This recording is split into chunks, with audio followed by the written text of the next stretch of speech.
Gasol kicks it out to Odom. Odom throws it ahead. When we gonna be back? The Lakers repeat back-to-back titles. I'm gonna get another superstar next.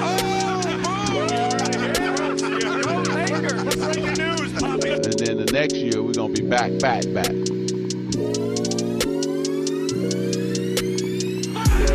Hey guys, welcome to the Late Night Lake Show podcast. It is your host, Ricky and Danny. We are in the offseason now. We are past regular season, obviously. We are past postseason. And now we are officially done with free agency. We get to finally take off our suit and tie, take our shoes off, maybe dip our toes in a little bit of sand, go and catch some sun. The NBA season is over. Other sports are still playing. But since we have you guys here on the Late Night Lake Show, you already know we're going to continue on and rock strong throughout the summer, talking about topics that you guys are interested in. You know, we'll bounce around. We'll have some guests on. We'll try to get some people from NBA Twitter and Lakers Twitter on the show just so they could talk their shit and, you know, just tell their story and how they became a Lakers fan. I've reached out to a few people already, so that should be exciting. But this episode, we're going to do two things. We're going to start our player grades for this summer. We're going to start with the guards and shooting guards, point guards, shooting guards. And then next episode, we're going to do all of our front court players, small forwards, power forwards, centers, right? Oh, I'm so rude. Danny, how you doing, man? How's your vacation going so far? Man, it's going well, but you know how we are at the Late Night Lake Show, man. We're always working, man. We always got our thumbs on the Twitter app, seeing the latest and greatest in Lakers news. But everything's going well, man. The summer's here, the sun's shining, and I don't know about you guys over in Chicago, but we're guaranteed sun every day here, so you need to come out here, bro. No, we don't have guaranteed shit out here in Chicago. It was like literally Johnny Tsunami outside trying to drive my kid to his 9-month checkup. And you can't see shit, right? And that's just Chicago summers. You'll get 3 days of perfect weather and everybody's out on Lake Michigan and shit like that. Then you get 8 days where it's literally 119 degrees outside where you don't want to do shit but find some air conditioning, right? Or it's 65, and while a pleasant day to walk around and commute in, trust me, big boy international over here, I'm a sweater in the heat, so I appreciate that weather, but you can't go to the beach like that. You can't, you know, it's windy. Hello, totally, they call Chicago for a reason. We got politicians and it's no bullshit. It's a little cooler by the lake by us, so... anyways, but everything's going well, man. Everything's going well. Crazy off season, crazy, you know, everything with the whole duos and the players we got and the Lakers news. So it's very interesting. Oh yeah. As always, guys, you know where to find the Late Night Lake Show podcast: Anchor, Spotify, Stitcher, iTunes, Pocket Cast. I think I saw that we were on. You already know we're on Google or Alexa. Just say, "Hey, smart device, play the latest episode of the Late Night Lake Show podcast." You're going to hear me or you're going to hear Danny getting us started on each and every episode. Go back, listen to some of our reaction episodes, some of our therapy sessions if you just want to get an authentic look on how we rock and roll on this podcast. But now that we're into the summer, Danny, we might as well hop into our player grade. You ready to go? Yeah, absolutely. Let's get started. All right. We'll start at the very top, right? Danny, let's start with our guards. Lakers currently have your pride and joy, man, that is closest to your heart, Rajon Rondo, back for another year. What would you give him for that re-signing with the Lakers? What grade are you giving the Rondo re-signing for the season? Pelinka really loves him some Rajon, as do I, but I'd give it like a B minus to B, I'd say. Like if it was a grade, like on a paper, I'd give it an 83%. The reason why pissing people off early in the show, I see. And I love it. Because I am a big advocate on Rajon and the way he plays on the court. I don't care what anybody says on NBA Twitter or not, but with him on the court, I mean, you got a guy who can, you know, lead a second unit, who can distribute, who can run the pick and roll fantastically and can find open guys. I'm not saying he's going to be a knockdown 3-point shooter, but I'd probably give it a B minus to B on that signing. It's a veteran presence, and why not? You need a guy like that. You need a scrapper on the court like that. You need someone to get in someone's head. Rajon Rondo is a perfect cerebral assassin to do that. Well, there's plenty of reasons why not. for Rajon Rondo, right? Like Rondo was not a positive player on the basketball court when the Lakers were active. When the Lakers had Rajon Rondo on the floor, they were not a succeeding basketball team. Go look up his, mini advanced numbers. They all show that Rondo ranks at the bottom as far as offensive efficiency, defensive efficiency. Now, if you don't want to look at numbers and you just want to watch Rajon Rondo play, yeah, you see the savviness that he still has. You see kind of the flashbacks of prime Rondo, right? I think people a couple years ago with the Pelicans, when they saw playoff Rondo, they thought that in a new environment, they would get that the entire year. But this last offseason, this last season, we saw how Rajon Rondo operates, especially with a little bit of adversity hits. My man's knocking out Chris Paul. Appreciate him for that, actually. Then sitting where the fans sit courtside as the Lakers are getting blown out towards the middle and end of the year. And just some of his carelessness that looks like he was bringing to the game, and some of his passes he was throwing, it was like, is Buddy really trying right now, or is he just trying to piss someone off on the court at this moment? So I don't know. If I had to give Rondo a grade, Danny, if I had to give that signing a grade, I'm probably going to go C to C minus, only because, they gave him a 1+1. They gave him a player option for the second year, and I'm not really sure why the hell they would do that outside of the fact they were trying to recruit Kawhi. Talking to Rondo, they were like, hey, we're going to go after him. We need you to stick around. We'll sweeten the pot a little bit, give you a player option for year 2. That way it's in your hands a little bit if you're be back. Obviously, the Lakers could trade him at that price, or can they? I don't know if Rondo gets a no trade clause, but in any event, I think there were other options out there. But at the same time, I really don't expect Rondo to be playing more than 16 to 18 minutes a game if everything goes right.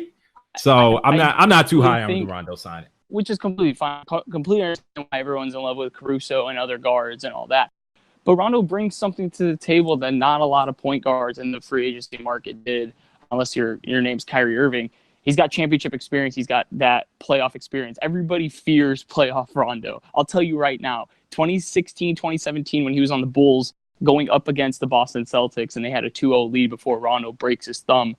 He was completely dominating the Boston Celtics on every aspect of the game, defensively, creating, even scoring. He was doing it all. And then when you see it with the Pelicans, when he was running the floor with AD, they swept the Blazers. When he was on the Sacramento Kings, leading the league in assists. So he's had those moments. Yes, he is a coach killer in a way. He is a coaching problem. That's why Coach K never wanted him on the USA team. But at the same time, he brings that edge, man. And that's something you cannot coach. That's something analytics cannot look at and say, this is a stat. It's like its own mini stat, the Rondo edge. That's like a stat in its own thing. He brings it every night. And I think he will be a really, really, really good fit with this team compared to last year's team. When you surround him with bigs that, Anthony Davis, Boogie, obviously LeBron, but then now you increase with shooters, he's gonna find his rhythm. He's gonna be really effective this year more than he was last year. Well, that was a lovely defense of something that really is just going to end up being a hill that you will die on, Danny, if everything goes according to plan. Rajon Rondo is not going to be too impactful this year for the Lakers. But which is fine. When there's games that you need a point guard to fill in because if LeBron's taking a night off and he's not playing the point, plug in Rajon Rondo, let him get 7 points, 12 assists, and then go from there. Yeah. Okay.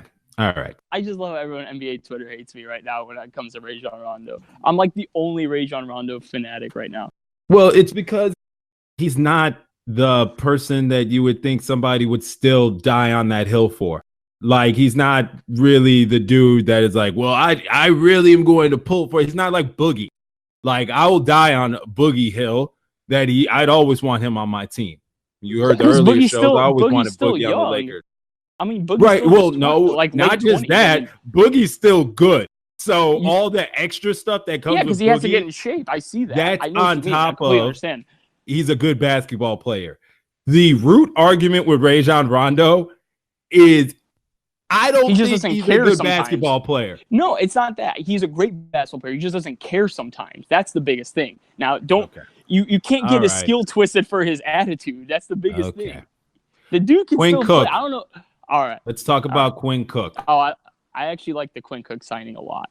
Yeah. Nice little transition there, Ricky, by the way. Quinn Cook, man, he brings another type of edge, championship experience, coming off with the Warriors and playing valuable minutes for the Warriors in the finals and hitting big shots and hits threes. He does it all on that end. Perfect 3-and-D guy, gives a lot of effort and hustle. I mean, and could create a little bit off the pick and roll. I see him coming in the second unit, and especially in a 3-guard lineup or something where he's a spot-up shooter. Perfect. He's a really good catch-and-shoot guy as well. I think the percentages were in the low 40s off this catch-and-shoot. So that's really, really, really what the Lakers are needing to spread the floor and to get open looks for him. But I like the Quinn Cook signing. Grade-wise, I'll give it about for the price that we got him at, it's a B signing. That's a solid B signing. That's like 86, 87%. Wait, how does Quinn Cook get a B and Rajon Rondo get a B? I said Rondo's a low B. It's a B minus. At most, it could be a B, but it's a low B. I would say 80 to 83%. At worst, Rajon Rondo is a C plus. Okay. Well, Quinn Cook, I'm a fan of this signing. He's like Danny. You got me a little stuck today. I'm not even gonna lie. Quinn Cook, he's a signing that as far as how much experience, it can be debatable. But Quinn Cook has not only playoff experience, he has finals experience. We saw him this past finals. He hit some, or in this past playoffs, he hit some pretty big shots, some pretty important shots for them. Went on a nice run by himself. He can heat up. I just think he's another player that if you are relying on him more than 16 to 18 minutes a game, then you're probably extending too much. But Quinn Cook is your point guard off the bench that is a threat from three. You put him in when you need a 3-point lineup. You put him in when you want to go LeBron in all shooters, right? So I see him in a lineup with Danny Green, Kyle Kuzma, LeBron James, and, let's just say Anthony Davis. I see that lineup being rolled out, fairly often when facing some of the smaller guard lineups in the league. Quinn Cook, I think he is, doesn't it seem like it's a little bit of destiny? Him posting about how he grew up a lifelong Lakers fan and his late father had him obsessed with it. I thought that was really cool. So you already know that as far as somebody who doesn't care, Quinn Cook's going to bring it every night in the purple and gold and really represent and go as hard as he can. So I'm really looking forward to that opportunity. So I'm going to put Quinn Cook at a B plus.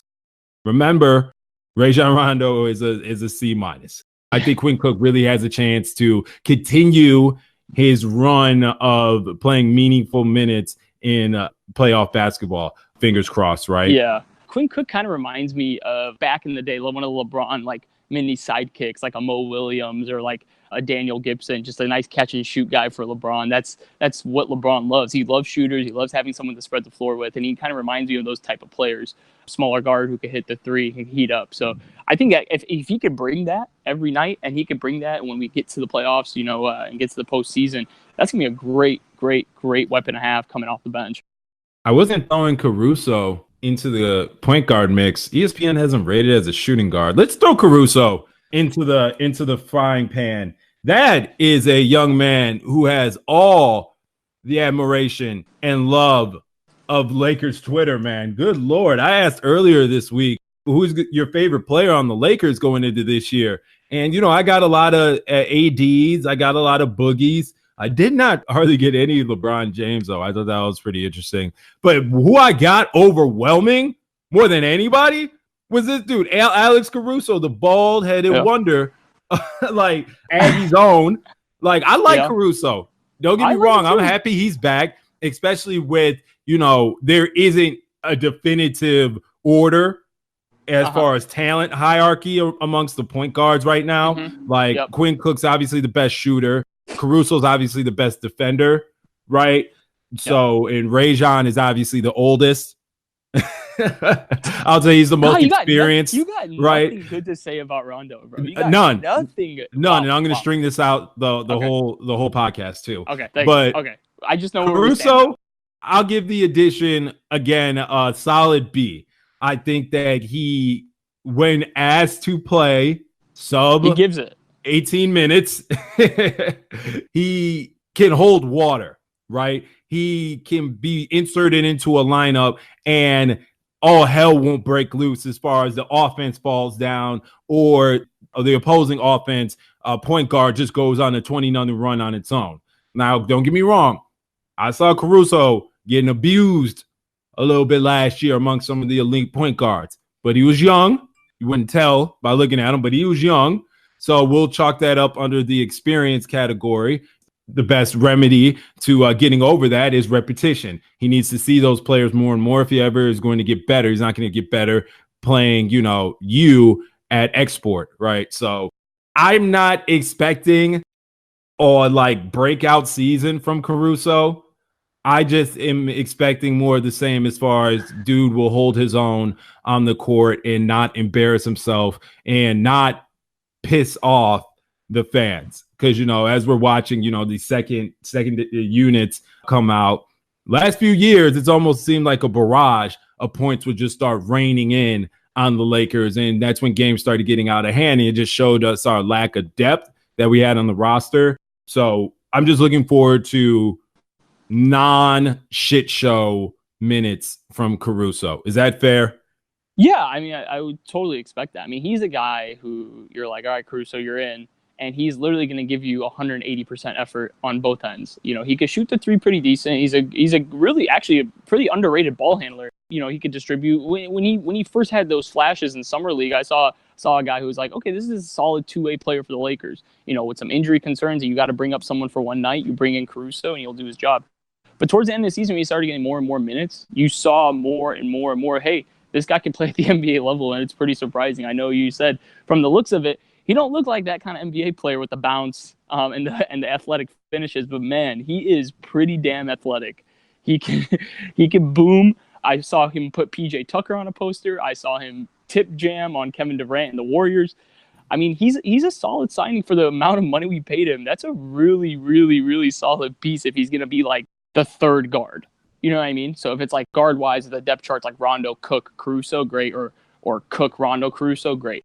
I do not mind the signing at all. I think that was you gave him the contract and he'll be a solid two-way player again. And if he does get more and more minutes, great. I could see Caruso locking down on defense, hitting the open three and ball handling and getting an athletic finish here and there. So grade-wise, I'll give it a solid B. That was a pretty solid signing for the Lakers for the amount of money we gave. Just to put a bow on our point guards, Danny gave them all Bs, ranges of Bs. Apparently, they're all seen in some way in the same light. By the way, at least you saw the different ranges of Bs. I gave Quinn Cook the highest amount of B, Caruso the second highest, and Rajon Rondo the lowest. So I'm just letting you know that, guys. I have two Bs for Quinn Cook and Alex Caruso, and I have Rajon Rondo as a C-. So we're going to take a quick break. When we come back, we're going to move into shooting guards and on to better players. Late Night Lake Show. We'll be right back. And we're back with the Late Night Lake Show. During the break, Ricky and I were discussing how much I adore Rondo compared to how much he hates Rondo. So just letting you know, guys, Lakers Nation, Lakers Twitter, Ricky is not a fan of Rajon Rondo. Just throwing it out. Anywho, transitioning from the point guard signings, then we move on to the two guard slot. The catch and shoot guys, the 3-and-D guys, the guys who are going to create space and knock down the open shot. So Ricky, why don't we start with the biggest signing out of the two guards? My boy, Finals Danny Green. What do you think of Danny Green? What do you give it the grade? And what do you think he could bring? Danny Green went from a player that pissed me off for Lakers-specific reasons, obviously. He was on a couple of those championship-winning Spurs teams, and while not maybe directly hurting the Lakers in the playoffs, I don't think Danny Green played with the Spurs against the Lakers in a series. Oh, no, he definitely did in that Dwight Howard debacle series after Kobe tore his shit. So yeah, Danny Green was probably lighting us up for that 4-game sweep, and I felt some type of way. But then I learned to appreciate Danny Green and what he brings to the game. There was a flashback video of him actually dancing with LeBron as a rookie when he was on the Cavs. I was like, oh shit, that's Danny Green. So when you look at him now, he's starting to get a little up there in age, but he's a very, very effective player. 32, that's end of prime. right? After that, you're probably on the down end of your career. You know what you're going to get from Danny Green, 3-and-D. His badges on 2K are pretty locked in on what you're going to do. He's not a ball handler. He's not an initiator of the offense. His catch and shoot coming off the screens timing is starting to slow down just a tad. But this is going to be 2020 in the National Basketball Association, and the Danny Greens of the world are in high demand. People who shoot as well as he shoots from three is not common in the league. He was plus 40% from three. Come on. In a lineup with LeBron James and Anthony Davis, we are going to have a successful stint out of Danny Green, right? So I'm probably going to give that one $15 million for 2 years. That's a little much. I'm going to give it an A-, Danny. I'm going to give that pickup, and also the importance of that pickup, because he also seemed like he was willing to wait for the Kawhi sweepstakes to be over, and that took special players to do that. Not special in the sense of talent, but special in the sense of not everybody's going to be willing to wait for another man to decide on his future before you go and secure your bag. So I tip my cap to Danny Green for that. And with that, he gets the A-. What about you? I'll actually 100% agree with you on the grade. The reason why it's not an A+ signing is because if we would have signed him for like 10 to 12 mil a year instead of the 15, I know I'm talking financially right now, but I think that is the reason why it's an A- instead of an A.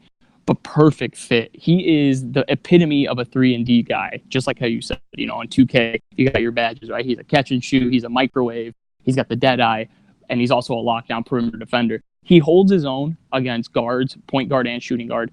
He is a guy who spaces the floor. And when you get him in a big game, man, honestly, he's one of the best big game performing shooters I've seen in recent years. That corner three catch and shoot is like a layup for him at this point. I know Brian Windhorst was kind of hating on him on ESPN, saying, "Oh, he had a down year," and someone checked him on. He goes, "Got about 45 this year, Brian." And he goes, "Well, it's not his best year." That doesn't make sense. You're 32. When you're a catch and shoot kind of guy, like a Ray Allen, like those kind of players where you keep in shape, you're running off screens, you could play in the league for a while. 32, yes, it might be your end of your prime, but you're also having a different role in this team. You're not going to be moving as much as you would when you're playing with the Raptors, because you got so much attention drawing from LeBron, AD, Boogie, and even Kuzma. So you're going to be wide open, catch and shoot, spot up. He's going to be more effective, I feel like, on this team than he was with the Raptors. And that's my hot take with Danny Green. I think he's going to be more effective. I think he'll have a better year this year than he did with Toronto last year because of his open opportunities. Percentage-wise, might be plus or minus a few notches. Like if he's not shooting 45%, he might shoot 43%. But the opportunities he's going to get, the role he's going to play, that's why he's going to have a better year than he did last year with Toronto, I feel like. Okay. I can see that. And like we saw the ripple effects of the Golden State offense, not to say that they would be similar, but in the sense that when you have really talented players out on the court, their gravity, right? You want to use another metric, their gravity is huge, and it's going to leave the specialists open. So I think we both agree that Danny Green is a huge pickup and one that will definitely be reaping the benefits of all season long. Next up on our list, let's just dial it down all the way down to the lowest you can get. Okay. Danny, I'm going to be real with you, man. I'm going to ask you about this next player. Okay. I'm a little nervous about your answer. Okay. What is your grade for KCP? Oh my God. Man, like, I think we're the equivalents when it comes to Rondo and KCP, when it comes to not the dislike. KCP, honestly, I just feel like it's another clutch signing. Like, this is, like, we're just bringing him on because it's clutch sports at this point. I think we gave him, 2 years, 16 mil? Was that the contract he got? It was 2 years, 16 mil, right? KCP is valuable, but at this point, it's like, not for this team. I don't even know how to explain the signing. Honestly, I'm baffled by signing. I give it a C, average signing. I mean, if he can actually hit the open three, I'd be kind of happy. But once we saw it last year, last year was supposed to be KCP's breakout year because of LeBron with the Lakers. Now we're bringing him back like your try, bud. If you're going, you can't get shipped midseason. Honestly, at this point, I think KCP still has a no trade clause. Oh my God. Yeah, I'm fairly sure KCP has a no trade clause. I don't hate the guy. I think he could play pretty good defense here and there. But when he tries to be this guy who brings the ball up and tries to create and does his own thing, I don't like it. I like when he runs the floor, catches, makes a layup. I like when he spots up wide open with no one around him and he catches and shoots. Great. But the signing, I guess I'll give it a C, average signing. KCP is on the Lakers roster for one reason, two reasons. He's available unless he's, incarcerated. He's fairly healthy and available to play minutes. And more importantly, he's clutched up. He's a clutch client.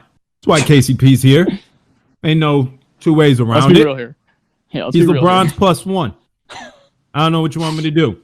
KCP is 0.3% of the reason why Anthony Davis is a Laker.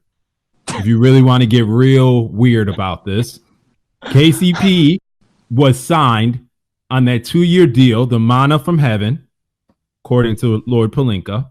And to be honest, might not be too far off when you think about it now. Because you brought in KCP first. That was the bread. Not everybody's too excited about eating bread, but when you're starving, bread tastes delicious. Amazing. And it does what it needs to do, right? Manna from heaven. Lakers were starving as a franchise. KCP came in. We ate. We didn't really enjoy it, but we knew that that was a blessing and sign of things to come. Next season, LeBron, right? You had to re-sign KCP again. Okay, that's fine. That's all right. If that was the foreshadowing to get LeBron through the door, we'll live. And after that, obviously, he played zero of the reason. Once LeBron got in the door, he, made sure Anthony Davis was to follow suit. But if you keep dividing down, KCP walking through that door first played a very small percentage. So with that, I'm going to give it a D. Actually, yeah. I think I was a little too generous on the C. Can I just regrade it real quick? I'm giving it like borderline. Nope. No, Let me regrade. Danny. No, come your on, grades, come on. What you decide to do on this show is etched give in me, stone. Give me one retake of a grade. Let me give KCP. Warren, do not edit this out. Warren's our sound engineer. Great. Warren, keep this. Okay, fine, keep it. I'll give it a D+, C-, because I think I was a little too generous with the C. I think you're absolutely right. I 100% agree with you. At least I gave you Once that. again on the Late Night Lake Show, Danny ends up agreeing with me. But just put a quick bow on KCP. We know what to expect from him. Random nights where he's really hot from three. Most nights where he's not too hot from three. We just hope that with all the stars around, even though I think he's going to be able to roam free in that second unit, if not starting low key, if he's starting, don't expect shit from him, right? Expect defense. Exactly. He'll just be used as a little attack dog to just go be active at their other team's best offensive players. Now, if he's in the second unit, he's probably going to do a little Hercules, and try to take over, especially if Boogie's not in that second unit, right? So KCP is going to average more minutes than Rondo, Caruso. Well, maybe not Caruso, and maybe more than Quinn Cook, but I'd say KCP is going to average around anywhere from 16 to 20 minutes a game. And my hope is if it's closer to 20, that means he's playing in units with his role pretty black and white. Attack, defend, do not shoot with LeBron and Anthony Davis and or Boogie's on the court, right? So there's a chance KCP could just, be a specialist. Just all depends on where his minutes are going to be coming from, right? So, yeah. All right. Up next on our shooting guard list, Avery Bradley, newcomer. Recent interview I saw when he was up on Spectrum talking to the boys. He said that this is the best shape that he's been in his life. If you look back at his picture with the Grizzlies, he looks a little healthy in the cheekbone area. He had a couple of LBs on him, as we all do as we age. But, Avery Bradley's been banged up with injury. When you get injured, sometimes your mental state takes a little toll when you're not able to do what you love and grew up doing your own life, and sometimes people cope differently. Maybe he ate a little bit.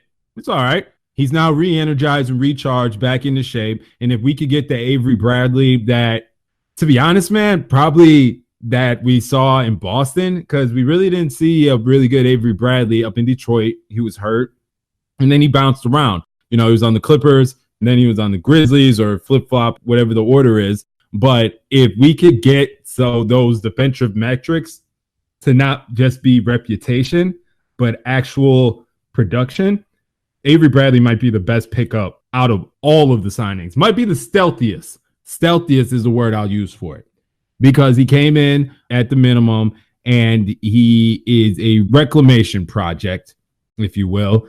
And if it turns out and it pans out, everybody benefits.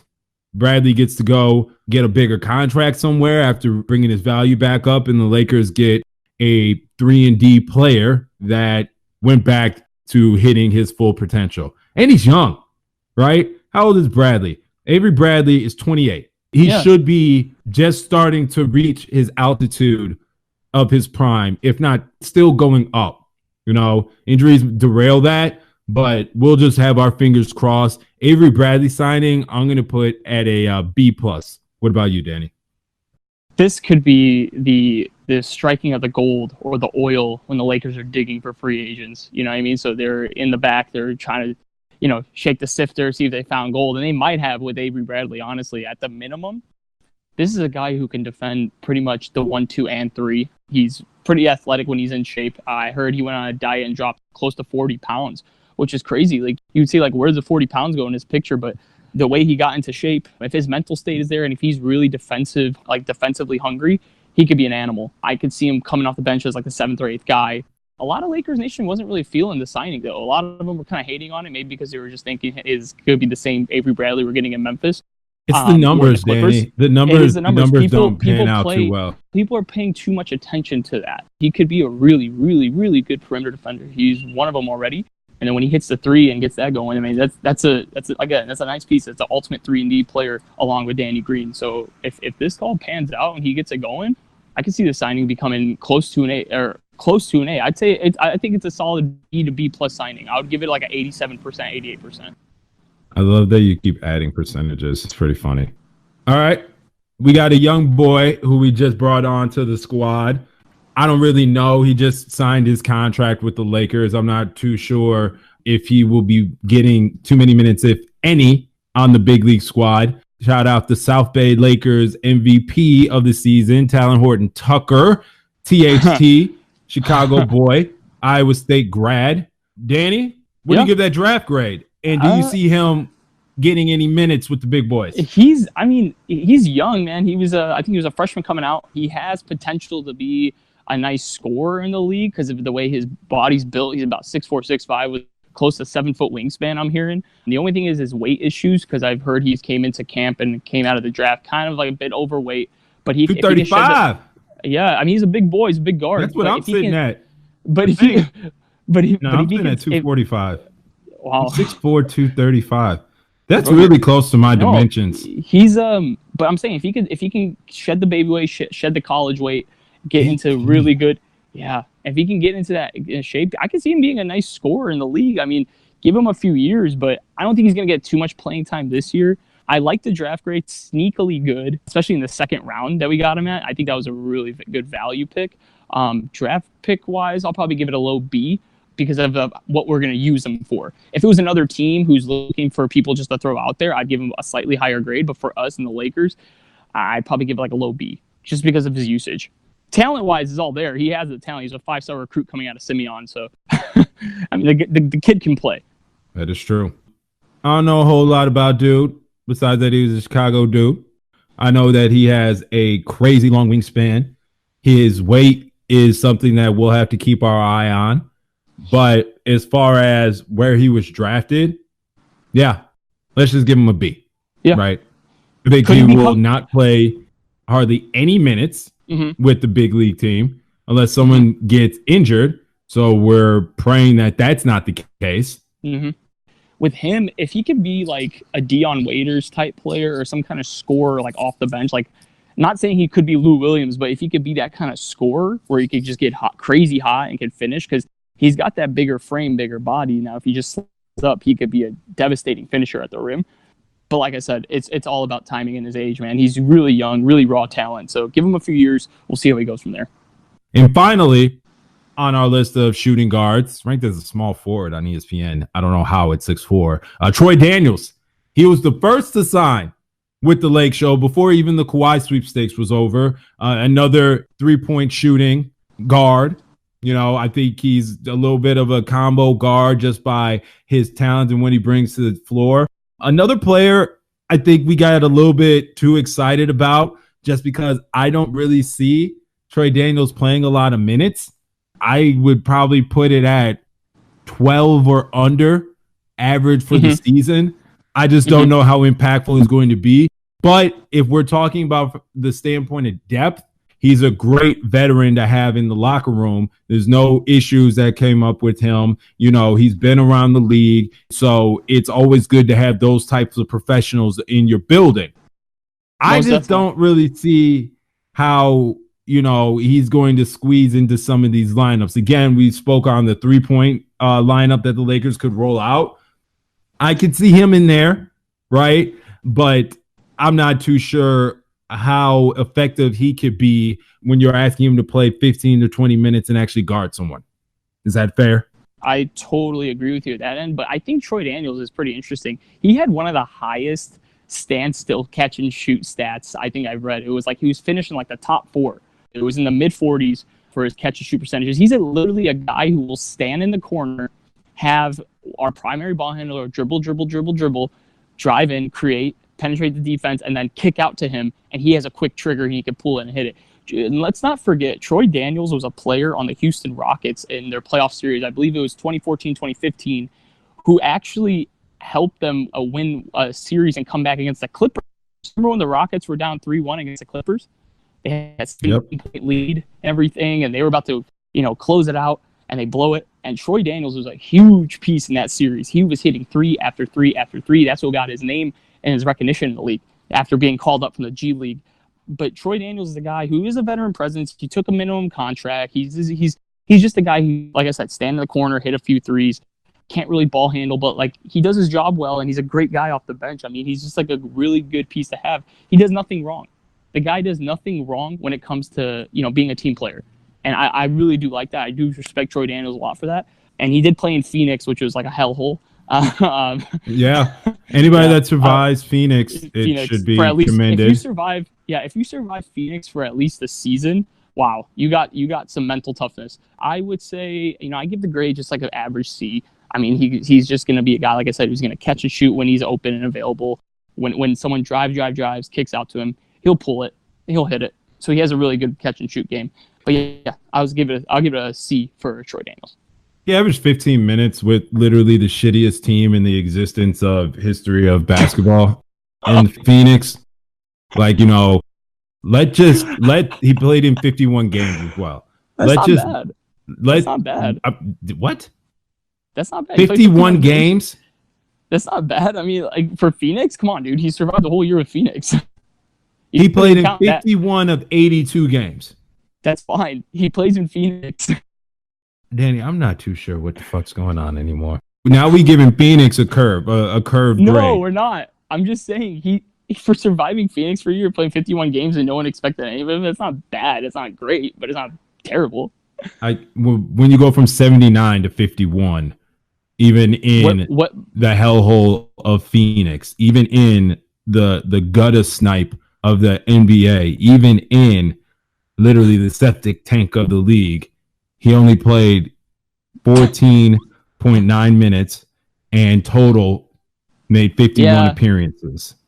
That's not great, Danny. Now that I think about it, I'm like, but still, I mean, it's Phoenix. I'm just gonna get out there. It's Phoenix. They don't know what they're doing.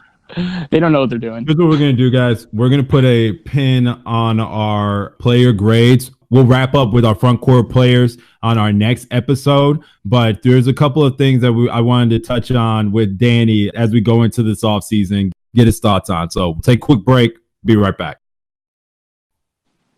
All right, y'all. Welcome back to the Late Night Lake Show. Danny, Holy is spread out.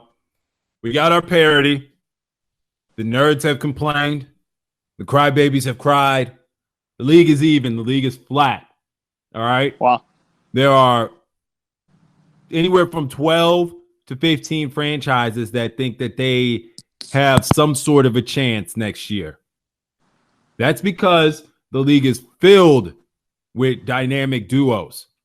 Kawhi decided to tell our Lakers that he'd rather go, work at Arby's. But that's all good, because it's good for the league. Because Paul George, who literally needed two new shoulders, joined him. Not to mention that we could finally say goodbye. Actually, I need some background music. I need a sad violin playing behind me right now. Before we jumped into our dynamic duos segment, I just want to say goodbye to someone very special. Oklahoma City. For years, you guys thought that you were an NBA elite franchise. From stealing Kevin Durant and Russell Westbrook from Seattle and reaching the amount of playoff success that you all had, though granted, when you look back at it with 3 MVPs, one guy that might go down as the top 5 player of all time, the best player in your franchise's history. Oh, yeah, and an MVP that's down in Houston. Oklahoma City, I just want to say goodbye. This is going to be the end of our communication. Don't tweet me. Don't text me. Don't call me. You guys are now back in your rightful place as bottom dwellers. We will not hear or see from you until 2045. And I am so happy about that. OKC Thunder, man, it was a hell of a run. Thank you for treating Russell well. We didn't have to pull what's going on in OKC, mistreating Russ type of thing. Y'all treat him as, your favorite son. So now y'all can actually, get down to the important things like Sooners football and other Oklahonian activities. But don't talk basketball for 10 years. Appreciate it. Love Ricky. All right, down to dynamic duos, Danny. That wasn't too mean, right? That wasn't too harsh. I mean, it was thoughtful. I would say it's very thoughtful of you. Right. I just, they can move the team back up to Seattle, and then those fine people of Oklahoma City can continue on with their lives and focus on, football and football. That's what they deserve. They deserve football success. They don't deserve NBA success. Sorry about you. Enjoy Chris Paul, though. Okay. Please enjoy CP3. Ricky. They thought Sam Presti thought he could flip another. I literally have to hold you back right now. You do. 'Cause I could really go in on how Sam Presti got abused in the James Harden trade and said, I'm going to go back to my abuser and I'm going to go give him my other MVP. Chill. Ricky, chill. Can't wait till you trade Shai Gilgeous-Alexander to Houston in 4 years. Oh, my God. Chill, bro. Anywho's, Danny, take over. Who's your give me your top 3 dynamic duos in the league because the league is flat. So my top 3 dynamic duos, there's so many. I mean, you got and in both conferences there's a great amount of dynamic duos. My top 3 dynamic duos in particular order when healthy. Number 3, I'm gonna go. As funny as enough, if they are healthy and they're playing together and they're playing well, I'll do Westbrook and Harden. To be honest, no. I'll do KD and Kyrie. I'll do KD and Kyrie as number 3 if they're both healthy, 100%. Westbrook and Harden, KD and Kyrie are my 3-4 in the slot. I think they can literally interchange with each other. Would you agree with that? You can interchange. I think you KD just like Kyrie. Chaos. Yeah, I could flip. You just like to watch the world burn. I don't think you really want the teams that you cheer for, Danny, to actually succeed. I think you just like putting personalities together and just seeing what happens. Ricky, are we going with dynamic duos that have just been signed or dynamic duos in total? In the league right now. Oh, okay. In total. I'm so sorry. Guys. Let me switch over my pick. Sorry. When healthy, 100%. Number 3, Steph and Clay. I'm going to do Steph Curry and Klay Thompson. They're the most dynamic duo for the past, 6 Well, besides Katie and Steph, I would say they were the original Splash Bros. They've been together. They got the chemistry. They got the talent. They work together phenomenally. They know where they're at all times. They know each other's favorite spots. So I'm going to go with number 3, I think, because these other 2 duos are going to be a little bit better than both of them. Number 2, I'm going to go with an LA team. But guess what LA team I'm going with? Fuck Danny. Just say it. Just come on. Number 2. We know what you're about to do. It's the Clippers. Number 2 is the Thank God. Clippers. Yeah, All number right. 2 is the Clippers. You got a guy in Kawhi Leonard who's arguably the best player in the world right now, battling with LeBron James as number 1. I was about to rename this the Everybody Hates Danny episode. If you would have put the Lakers number 2. Oh my God. You were just like, all right, man. there's I'm going to put a kick me sign on my back. I love Rondo. I don't think KCP is atrocious unless someone talked me into it. And I think the Clippers are better than the Lakers duo. That was almost your trifecta for the podcast. So sorry for interrupting. Please continue about the Los Angeles Janitors. Okay. The Clippers got the second best duo in the league with Kawhi and Paul George. Finals MVP, Kawhi Leonard. I can't stop laughing. Kawhi Leonard and Paul George, who's a top 3 MVP candidate, even with the bum shoulders, this guy can play. I think he's motivated. I think him and Kawhi are going to be a tough 2-3 duo when it comes to defense too. Can you imagine some of the memes? It was like when you call for a switch and you got Paul George and you call for another switch and it's Kawhi Leonard. So they're going to be a tough defensive team. They can both play with a 2-way style. They can both give you 30 a night, and they can both shoot. So these guys are both equally balanced. A lot of similarities between the two, but I see Kawhi being more the 1 option, Paul George being the 1A/1B option on that team, obviously for those reasons. Number 1, the King, LeBron, and the Brow. I'm going to go LeBron and AD. They're going to be a dynamic duo. LeBron's never had a guy like this to play with him alongside him ever in his career. Even Kevin Love, you could say Kevin Love at one point was a top 5 power forward, but he was not at the level of Anthony Davis. Anthony Davis is something else, man. He is a freak. He is a defensive force. He is a scorer. He is a passer. He's a shooter. He can literally do everything on the court at that point to LeBron, except LeBron's a much better ball handler. But I mean, that combo right there, LeBron and AD, I don't think it would be stopped. And if when healthy, if everything goes well, I think LeBron, with the offseason he's had and with the timing he's had, not playing in these extra minutes, I think his legs are back with him. He's slimmed up a little more, which is even crazy because when he came onto the Lakers, he was at a really good shape. Now he's even better, even in better shape. And then when you got a guy like Anthony Davis who's looking to prove to tell everyone, hey, I'm a top 3 to top 5 player in this game too.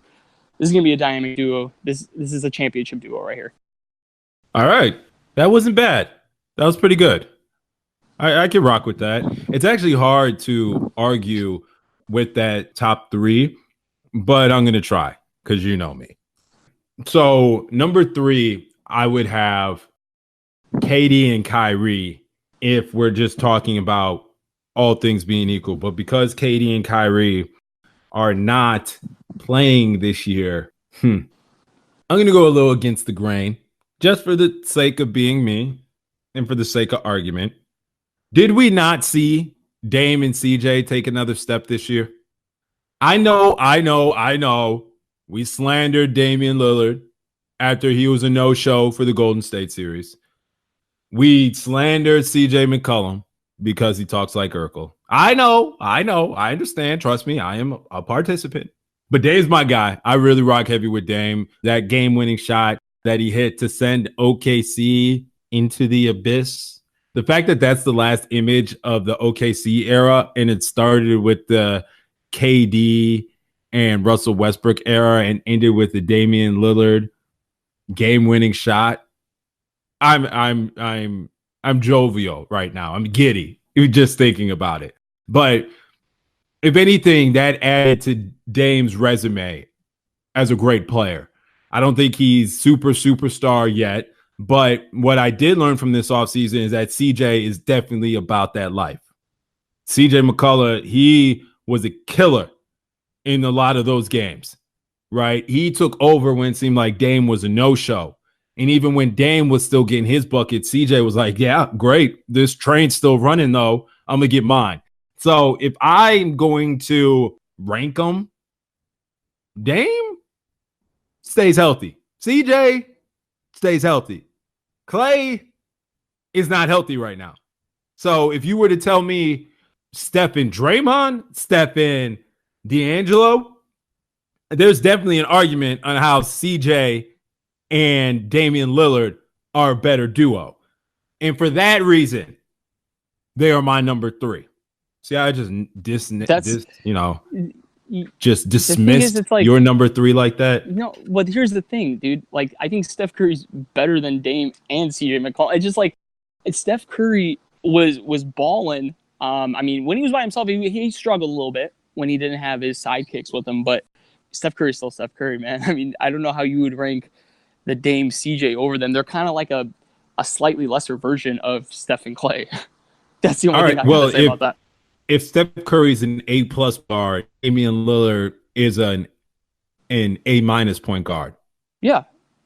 He's a solid right? A point guard. Yeah, if Steph Curry's A+, if Steph the gap between Steph and Dame, is not as egregious as you are trying to make it. Yeah, the gap between go ahead. The gap between Dame and CJ, there's an argument to be made that there's a big difference. In any event, I'm putting those two in there because I said I like to argue. So that's why they're going to be in those 2 spots. Okay, you have Draymond Green or D'Angelo Russell. I have pulled Klay Thompson from your number 3 spot. But you can't do that because I picked Klay Thompson and I said when healthy. But the same reason why you didn't put KD in there, KD and Kyrie. No, but I said no. The reason why I said because of injuries, because you said no. I said are we saying because of the newly signed duos? Or are we saying overall as a league? Oh, so you have Steph and Clay over KD, Kyrie? Yeah. Whoa. Yeah. Okay. Chemistry-wise, man. Look at the chemistry those guys got. Yeah, they've been playing together for years.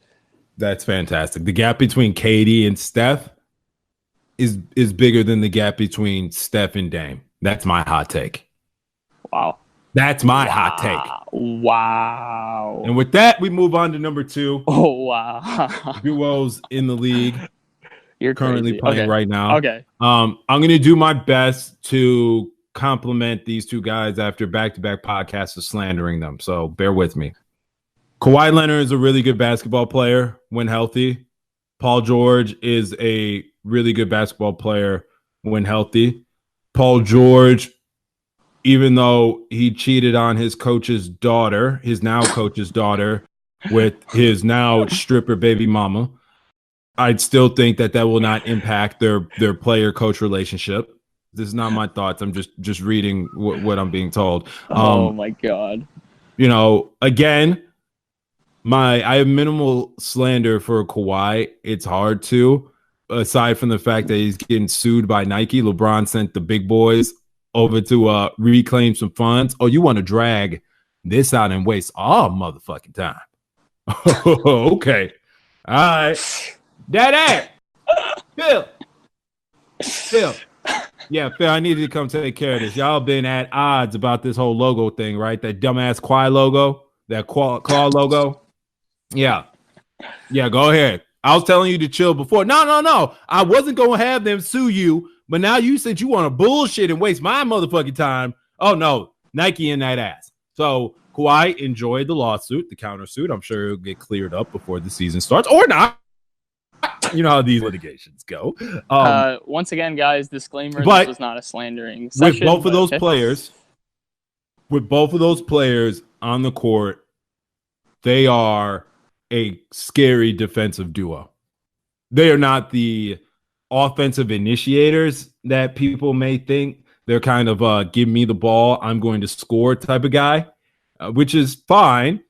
It's just, like you're talking about puzzle pieces that click together. It's not like Paul George averages 8 assists or Patrick Beverly averages 8 assists or Kawhi Leonard averages 8 assists. Like, you have to pass the ball, which I understand. It's easier when you're passing on an outlet from getting a steal because your defense is so good. I get all that. I just have my reservations on how they will click together, but they're my number 2 for a reason. Did I say Paul George cheated on Doc Rivers daughter Yes. with his stripper baby mom. I touched on that already, right? Okay. Oh yeah. Moving on, and finally, number one, our LA Lakers. Y'all already know how I was coming with it. LeBron and AD. Go back to our AD reaction podcast a few episodes back. Go back to our LeBron James's. Oh shit, LeBron signed before we even started this podcast. So yeah, don't go back to that. That didn't exist. But long story short, no other team in the NBA has 2 top 5 players in the league. Long story short, the only other team that you could even speak up and open your mouth to even fix your lips to try to say that would be Houston. But then we all start looking at Russell Brussels numbers, and that kind of goes out the window. James is cold, but Russ is active and exciting. But talk about puzzle pieces fitting. We know those 2 motherfuckers ain't gonna fit, but who knows? But LeBron has it in his game. His game is distributing. He is a scorer second. He's a distributor first. He is a playmaker. He gets other people open. He's an orchestrator of the offense. A pick and roll between LeBron James and Anthony Davis might send people in the opposing stadium into cardiac arrest. What are you supposed to do? How do you defend that? What do you do? Do you drop on the roll as a defender? LeBron's going to hit the J. Do you double on LeBron? And you're going to leave Anthony Davis open on the roll? That's murder for whoever's in the paint. That's murder for poor little Zubaka. That's murder for my boy Montrell, who is probably, if we're keeping it real, I'm 6'3", probably 3 or 4 inches taller than me. I've seen Anthony Davis in person. Giants are real in this world. They just play basketball. Yeah, he's scary. He's literally scary. But I mean, my only concern with LeBron, obviously, is his bounce back. He's had a lot of time to rest. This seems like if he's ever going to be more energized or reinvigorated, it would be now with another megastar, superstar on his roster. And everybody shitting on him last year because of that groin injury, thinking that this is the end. We told you LeBron eventually would start breaking down. Look, this is exhibit A. So I'm sure he's going to have a chip on his shoulder, but those, worries are real. And you ask a lot of Lakers fans behind closed doors and a couple drinks in them. Yeah, of course we're cognizant of LeBron's age.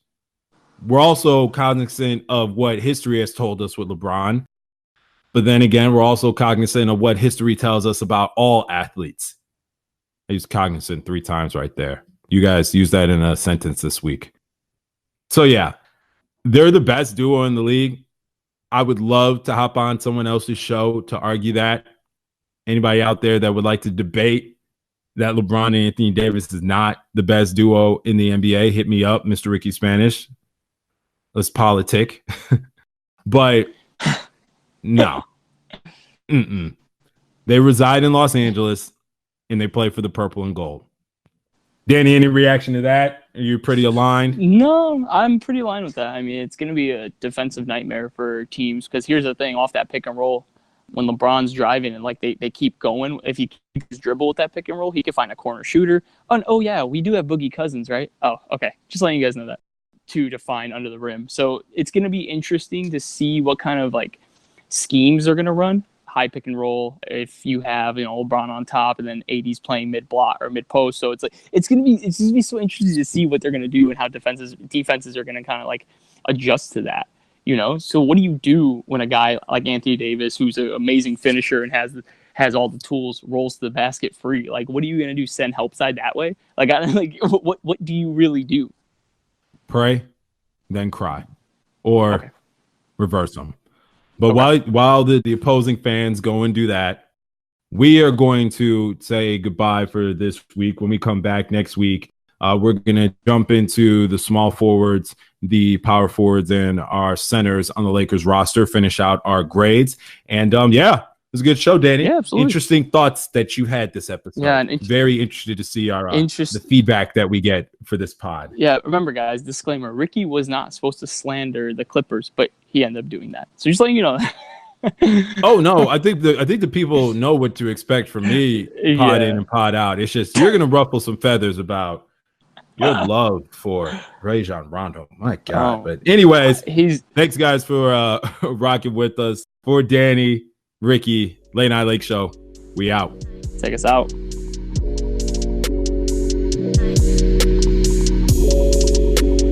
Need my blood to bring another zone, yeah.